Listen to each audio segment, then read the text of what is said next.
Going to do on a much grander scale back on their new stage in the back. But Joe has already said that the monster movies have always been so popular with all of the fans that we're sure to do this again. So I certainly hope to see each and every one of you once again the next time we do it, and perhaps Mother Nature will make it a little more fitting for a more proper stage show. There's a couple things that I want to do with you before I leave you tonight. I want to know, for people always come from great distances to see Sammy. I'd like to know who in this crowd came the furthest distance to see Sammy Terry tonight at the Skyline Drive-In. If you think you have come the furthest distance, please yell out where you came from, and of course you will have to prove it. From Newcastle, Pendleton, Anderson, Richmond.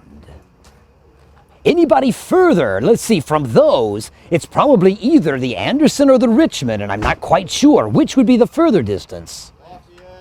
Lafayette. West Lafayette. Yeah, the people from Lafayette like to make a distinction. West Lafayette. Is there anyone further than West Lafayette, Indiana? Oh, very good. If the person from West Lafayette can prove that they came from West Lafayette, you can show me your driver's license or your social security card, or from the looks of you, your prison release records will be fine. Oh, very good. Well, for coming all of this distance, you're going to receive the Sammy Terry Comic Book Volume 2. Thank you very much for coming to see us. In all my past appearances, the furthest distance that anyone has traveled to see Sammy Terry has been from Singapore. Sammy Terry, with the help of the World Wide Web, which of course, as you know, George my Spider is indeed my webmaster. The outreach to Sammy fans all over the world has been wonderful. How many in this crowd right now have liked the Sammy Terry Facebook fan page? Oh, very good. A good number of you. And of course, any of you who have not liked the Sammy Terry fan page, you'll want to, for you'll learn all of the other venues that you can come visit me this October. For things are lining up quickly. People are contacting me daily, wanting Sammy Terry to come host either their fall festival parade or their haunted house. And if any of you have contacts at any of your favorite haunts that you'd like to see Sammy Terry at, please have them contact Sammy through my SammyTerryNightmares.com website, or shoot me a message on the Sammy Terry Facebook fan page. Now, as I look at this crowd, I always am looking for people who might exhibit a little bit of fear, a little bit of anxiety, but someone who may be willing to help me with something that I need done. For you see, it's been a very long night now, hasn't it? And Sammy Terry, being that I have not had my typo cocktail, well, I've not had a beverage yet. I would like to make a salad. Is anybody in the crowd like to help me make a salad? No hands at all. One hand gone up. 4 hands gone up. Well, I'm going to take the very first hand I saw if you would come up here and help me with my culinary tasks. And would you hold this, Terrence? Thank you. Very good. Now, what is your name? Becca. Becca. Becca, have you ever cooked a salad before? Not cook it, no. Have you ever made a salad? Well, tell me the ingredients that you would like in your salad. Salad, lettuce, tomatoes. Bacon. Bacon, very Cheese. good. Cheese. Yeah. Oh, very good. We can make a salad with all kinds of interesting ingredients, can't we? Yeah. Well, I don't know. You've probably never visited the Sammy Terry Castle before, have you? No. Oh, well, I have the very most interesting kitchen. You see, a lot of people have Vegematics or Basmatics or other type of devices to help them conjure their food up. I have my own. Would you like to see my salad maker? Sure. It's right over here. Now, you stand on this side over here, and I'll stand over here. This state-of-the-art salad maker is a very unique kitchen utensil type of device. Would you like to see how my salad maker works? Well, you see, it's very, very simple. We simply put a head of lettuce right here inside of here. And then we take all those tasty ingredients, a little bit of cheese and perhaps a carrot or a piece of celery, some radishes or any type of other vegetable or edible that we would like to have in our salad. And then we simply, with one fell swoop, we toss and we make our salad. Would you like to see exactly how it works? Well, very good. What I'd like you to do is I'd like you to take the activation switch in your hand. Now you're going to pull that in a moment when I tell you, straight out to the sky. Would you all like to see her demonstrate my salad maker? Very good. So on the count of 3, as the audience counts through 3 with me, you're going to pull that out to the sky, and you're going to see how easy it is to make a salad at the Sammy Terry Castle Kitchen. Are you all ready?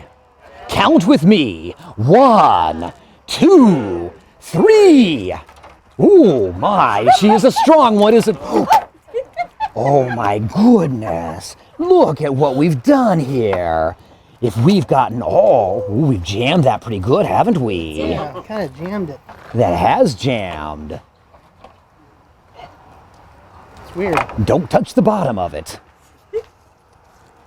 You see, when you pull that out, it does something like this. Now, as you see, it does a pretty good job of tossing some of our salad, and we like it that way. Now that we've demonstrated how it works, would you like to actually see us make our salad? Sure. Of course you would. Let me just reset our salad maker here. Here we go. Ouch. Okay.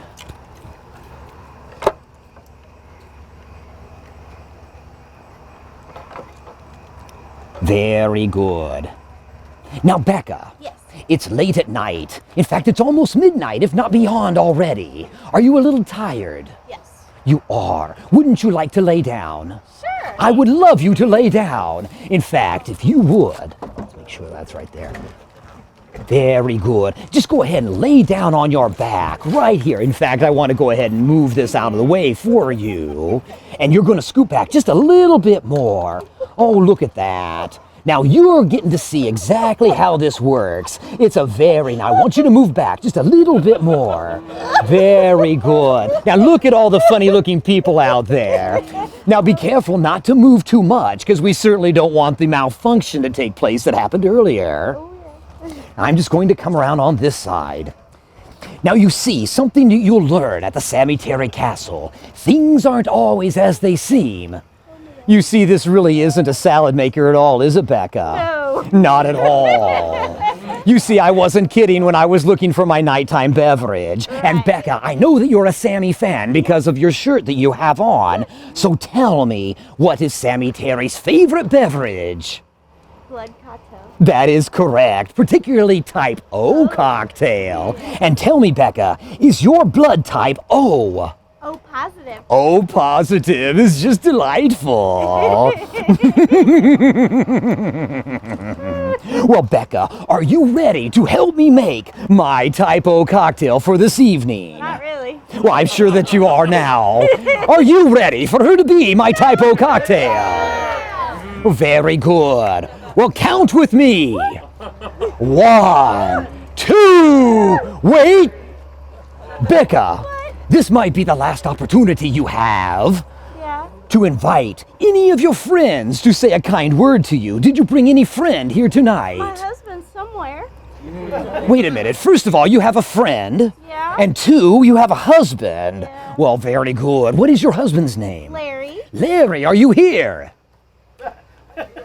Larry, are you here? Oh, really? I was going to offer him the opportunity to trade places with you, but clearly Larry doesn't care. Let me guess. Let me guess, Becca. You've got a very nice life insurance policy, don't you? No. Oh, well, so you're screwed, Larry. Are you ready now? No. Count with me. 1, 2, 3. Let's wait just a minute. Wait just a minute. You see, I want to make sure that as in the olden days during the French Revolution, they always let people have one last request. And I'd like to offer that to Becca tonight. Becca, what would you like as your last request? Not to be right here? Well, that's not being granted. What else would you like? Bacon? Bacon? Well, that's a very tasty treat, but that's not going to happen either. In fact, I was just trying to be cordial. Oh. And since Larry's not here or doesn't care, it doesn't matter if we give you what you want. Right, true. So count with me, and we'll show Becca exactly how we make our salad. 1, 2, 3. Sheesh.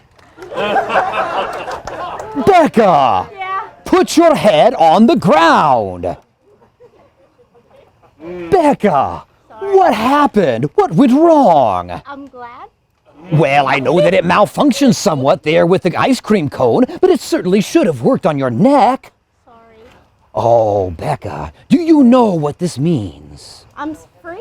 This means, under the law of double jeopardy, where a person cannot be convicted of the same crime twice. I must let you know. Don't run away. You'll want to be very careful. And tonight, when you're chasing Larry around with a broom, you'll have to make sure that you don't turn your head too far to the left or too far to the right. For when that blade passed by her neck, it may have made a little nick here or there. And if you're not careful, the next time you take a drink, the water will come spewing out like the fountains of Trevi. But I would like to offer you a prize tonight for certainly breaking my guillotine, causing me not to do double jeopardy on you, and proving, Becca, that you are the most hard-headed woman in all of Shelbyville. Thank you so much. Thank you. For your volunteering, I'm going to give you a copy of the Sammy Terry DVD of The Screaming Skull. Since you weren't willing to share your skull with me, you can have that one instead. Thank you, Becca. Give her a round of applause.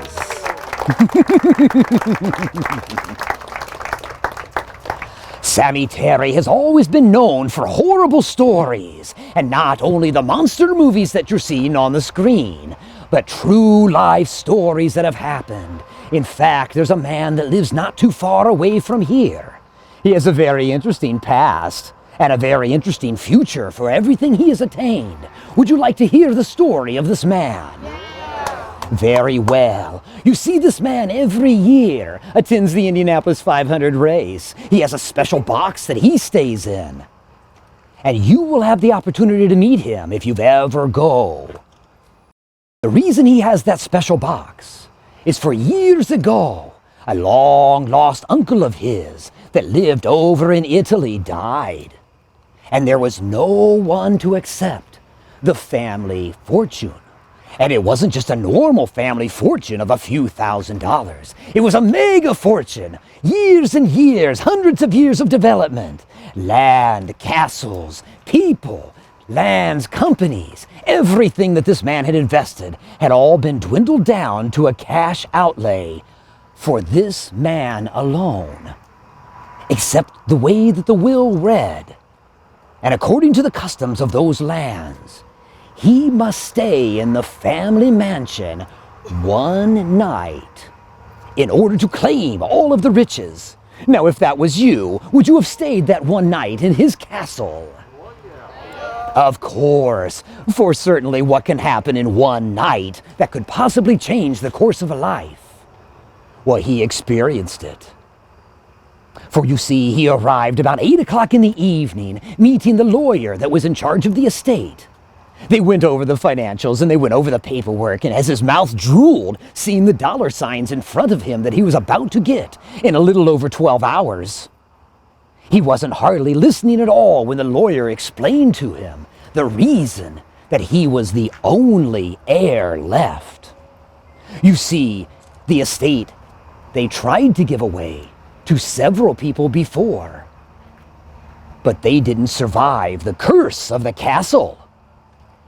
But of course, his greed was far too great. He didn't listen to the warnings. He didn't hear about all of his kin that had died before him in this very castle. So as the lawyer would explain to him that you must not leave, you must stay here until morning, and when the sun has ridden up over the ocean, off of the cliffs that you can see throughout the massive library windows. You will inherit it all, but if you leave this castle, you'll receive nothing. So the man said, yes, yes, yes, that's fine. Go home, go away.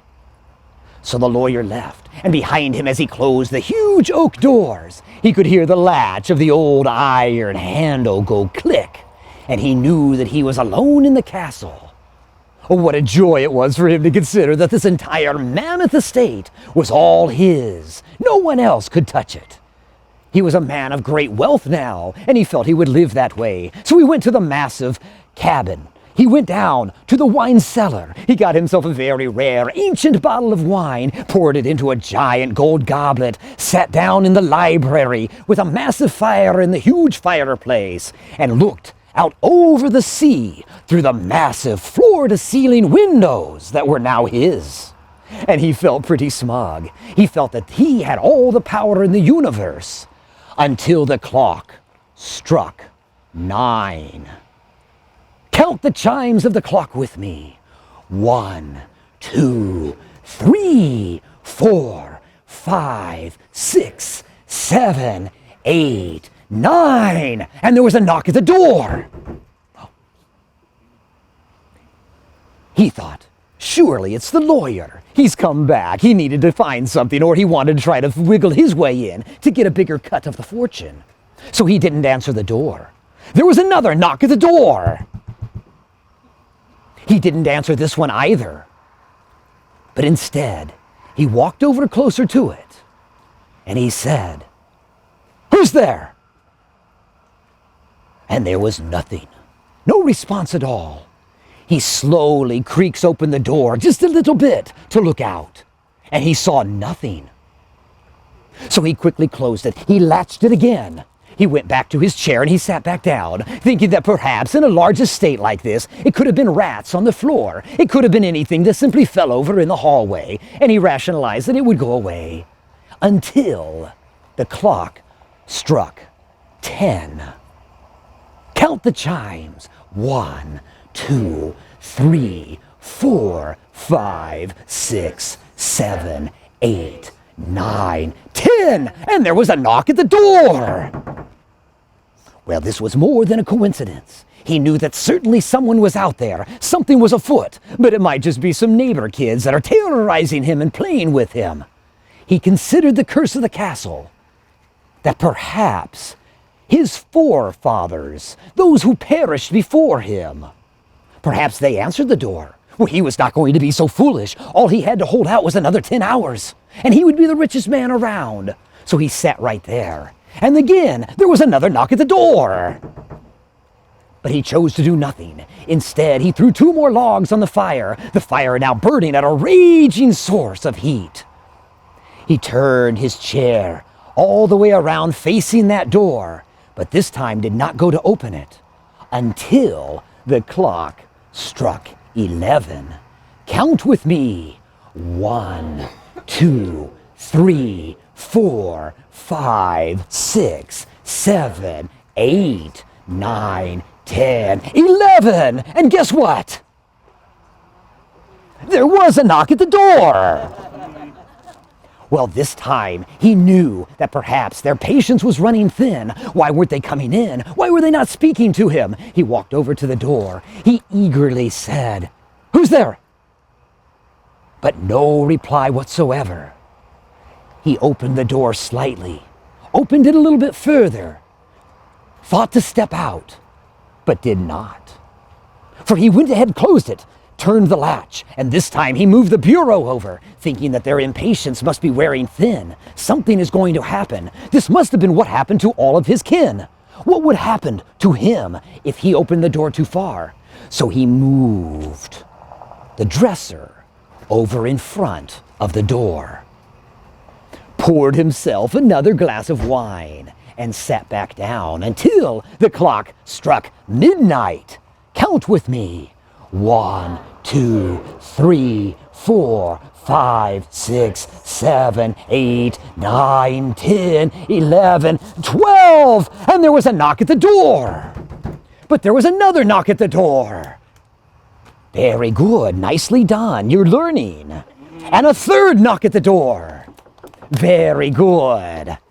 This time, emboldened by his strength, emboldened by the power that he felt that he deserved, he decided he would go and he would check it out. He would throw back that dresser. He would not only crack the door this time, he would open it wide. He would face his foe. So he opens the door, and there's no one there. Just a dark, cavernous, milky black, inky depth of hallway awaited him. So slowly he leaned out, stuck his head out there, looked left and looked right. And he saw nothing. And then from the distance, he heard a rattle, a knock, a thundering coming closer and closer. And then as the flames behind him lit the hallway in front of him, he saw that which he couldn't explain. For you see, it was a casket. It was an old family casket with his last name on the face. And it slowly teetered left and right, inching its way closer to him.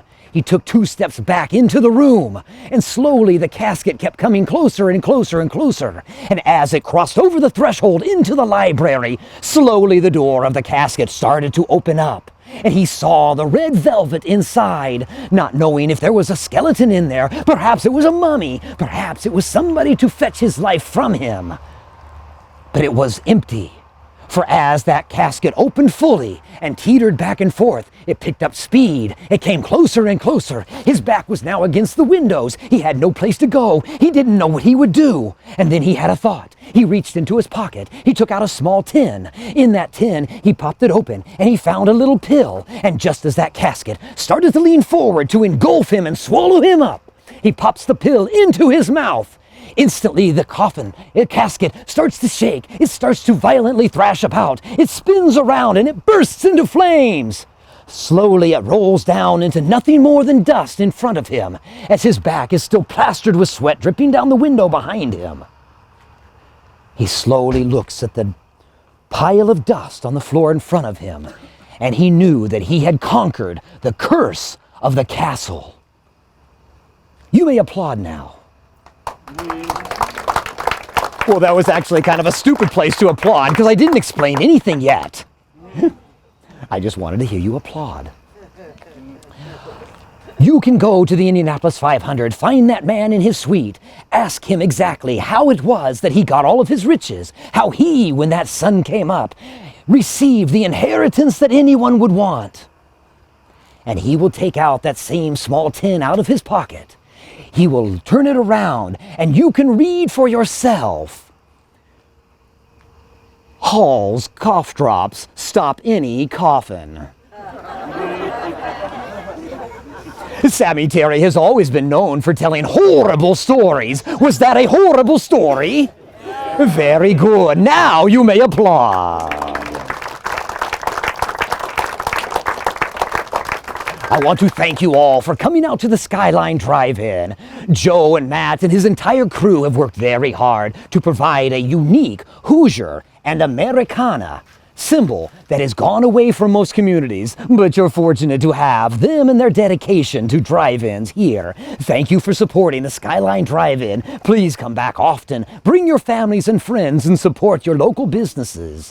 Please go to the SammyTerryNightmares.com website. See all of the other places where you can come visit me over this Halloween season, and make sure that you watch Halloween night when you're done trick-or-treating. Make sure you get in front of the TV.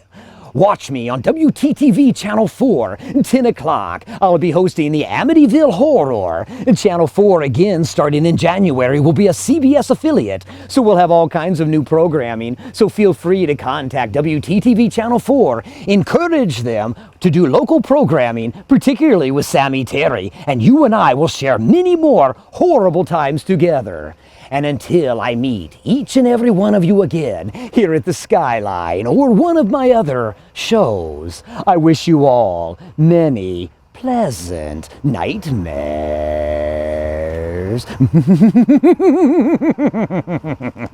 Thank you.